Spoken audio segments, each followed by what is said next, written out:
नरेंद्र मोदी जी के हिंदुस्तान की सच्चाई,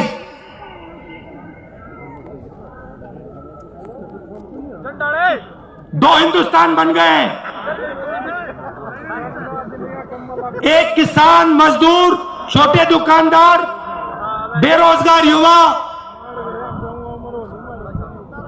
इनका, इसमें करोड़ों लोग रहते हैं।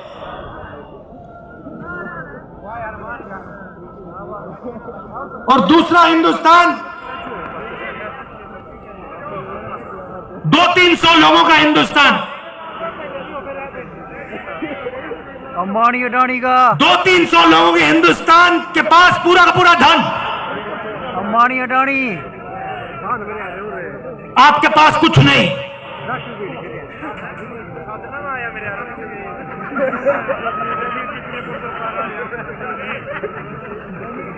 आपके पास ये पानीपत में जो हवा है, जिसमें आप सांस नहीं ले सकते, वो है आपके पास।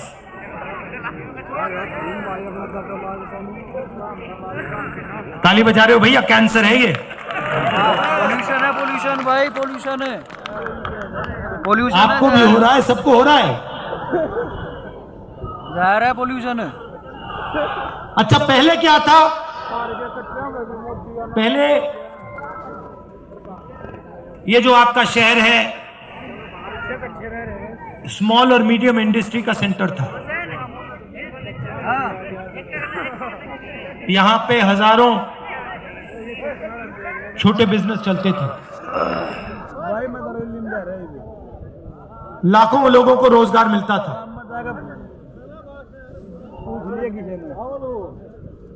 और फिर नरेंद्र मोदी जी ने नोटबंदी की, गलत जीएसटी लागू की, और कोरोना के समय जो हुआ वो तो आपने देखा, आपने साहब, मुझसे बेहतर तो आप जानते हो। ये दो पॉलिसियां नहीं थी, नोटबंदी और जीएसटी पॉलिसियां नहीं थी। ये छोटे व्यापारियों को, स्मॉल और मीडियम बिजनेस वालों को खत्म करने के हथियार हैं। और ये सिर्फ पानीपत में नहीं हुआ, हरियाणा में नहीं हुआ, ये पूरे देश में इन दो हथियारों ने, जो देश को रोजगार देते थे, स्मॉल और मीडियम बिजनेस जो चलाते थे, इन दो हथियारों ने उनकी रीढ़ की हड्डी तोड़ दी, उनको खत्म कर दिया। और आज 21वीं सदी में हरियाणा बेरोजगारी का चैंपियन है। आपने सबको पीछे छोड़ दिया बेरोजगारी में। कितना भैया? 38%।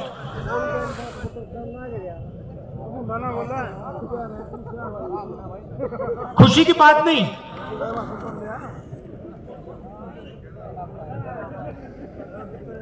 हरियाणा का जो युवा है, युवा शक्ति है, सारी की सारी जाया हो रही।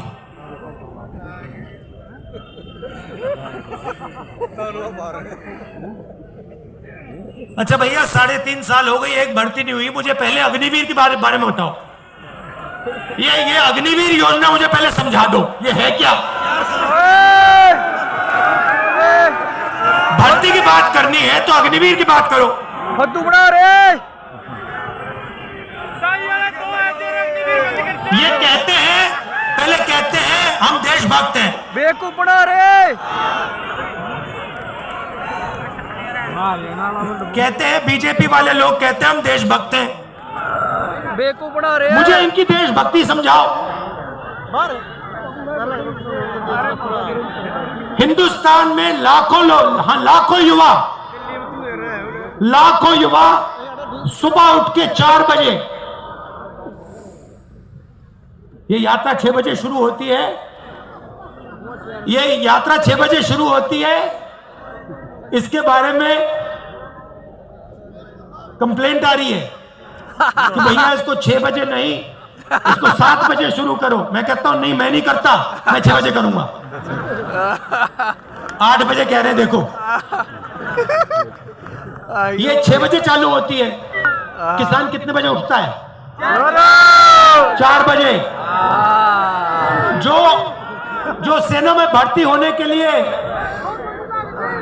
रनिंग की प्रैक्टिस करता है, वो कितने बजे उठता है? 4 बजे। और ऐसे लाखों युवा सपना देखते हैं, लाखों युवा सपना देखते हैं। किस चीज का सपना? तिरंगे की रक्षा करने का सपना। और लाखों में से वो 4 बजे उठ के दौड़ते हैं। हर स्टेट में सुबह सुबह अगर आप जगो, आप इनको देख सकते हो। कभी उनको रोको, उनसे पूछो भाई क्या कर रहे हो? वो ये नहीं कहेंगे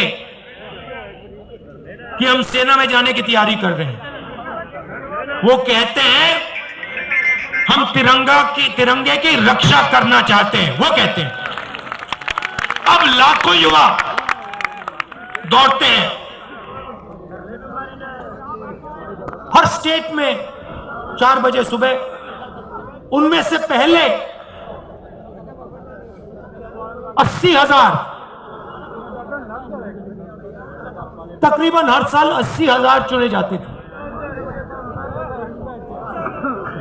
कोई अरुणाचल जाता था, कोई जम्मू कश्मीर, कोई राजस्थान, कोई लद्दाख, कोई ठंड में, रेगिस्तान में, बारिश में अपनी पूरी की पूरी जिंदगी बच्चे, परिवार, माता पिता, सब कुछ परे करके छोड़ के बॉर्डर पे जाके खड़ा हो जाता था।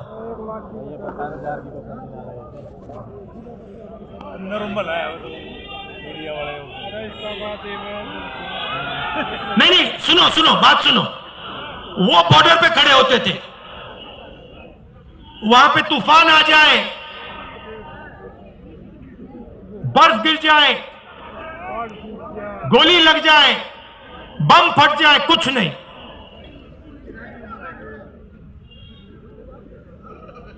देश के लिए, अपना खून देने के लिए 80,000 युवा हर साल सेना में भर्ती होते थे। अब उनको पहले सेना क्या देती थी? सबसे पहले सेना उनसे कहती थी, देखो एक दिन ऐसा आ सकता है जब आपको हिंदुस्तान के लिए लड़ना पड़ेगा, शायद आपको शहीद होना पड़ेगा, मगर हम आपको एक बात की गारंटी देंगे कि दुनिया में सबसे बेहतर ट्रेनिंग हिंदुस्तान की सेना को, वायुसेना को, नेवी को हम देंगे। यह पहला वायदा हुआ करता था, यह पहला वायदा हुआ करता था उन 70,000 युवाओं।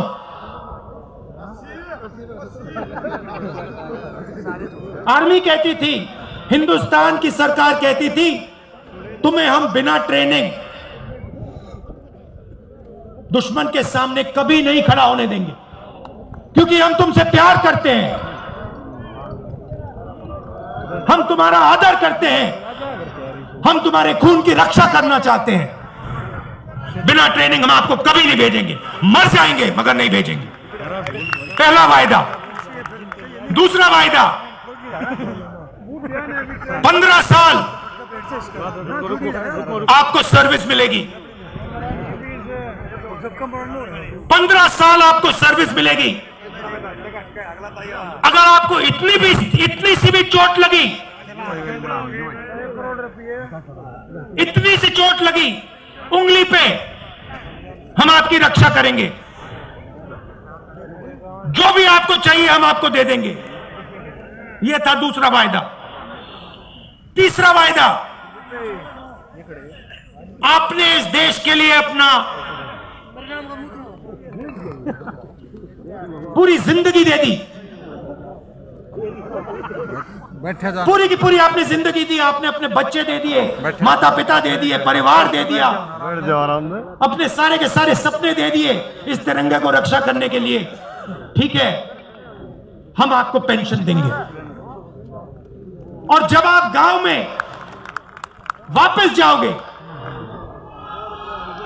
जब आप गांव में वापस जाओगे, तो हम आपको एक्स सर्विसमैन का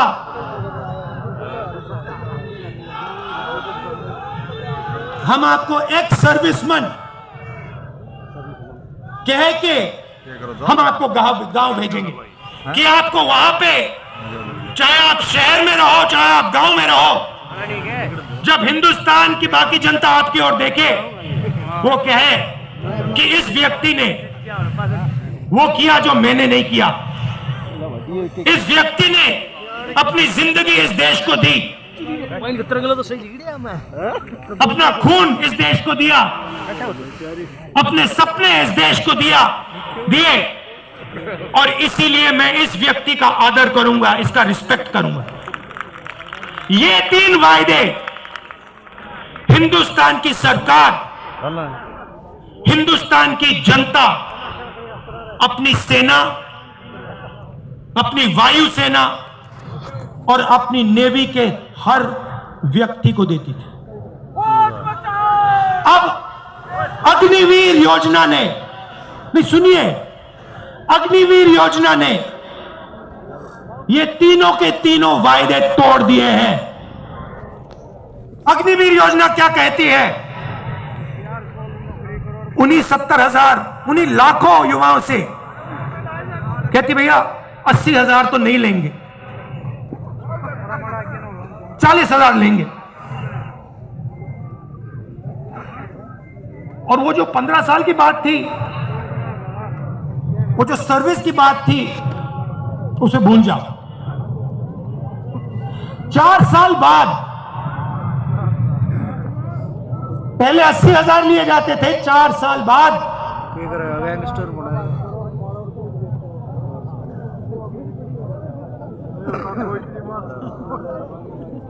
4 साल बाद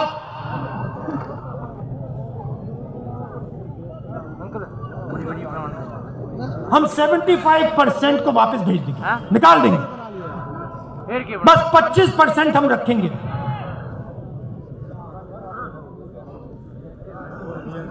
एक टॉपिक पे दिन देर लगा दी, 25% को हम रखेंगे, बाकी को हम छोड़ देंगे। आप लोग जाइए,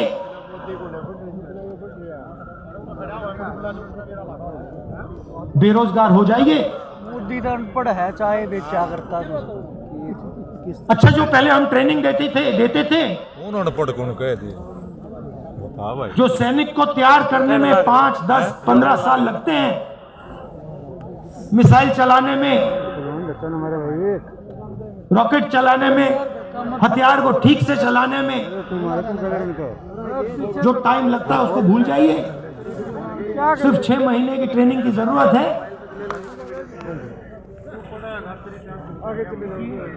4 साल बाद घर वापसी। तो ये वायदे नरेंद्र मोदी जी ने और बीजेपी ने तोड़े हैं। जब मैं ये बात उठाता हूं तो कहते हैं मैं सेना के विरोध बात कर रहा हूं। मैंने बोला था, प्रेस के मित्र हैं, ये भी उनकी बात करते हैं कि देखो भैया,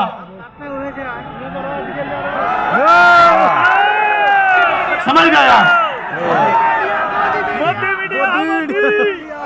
मैं सेना की बात उठा रहा हूं। मैं कह रहा हूं कि 15 साल आप सर्विस देते थे, 80,000 युवाओं को देते थे, यहाँ गोदी मीडिया एक भी नहीं आ रहा। पेंशन देते थे, अब नहीं दोगे।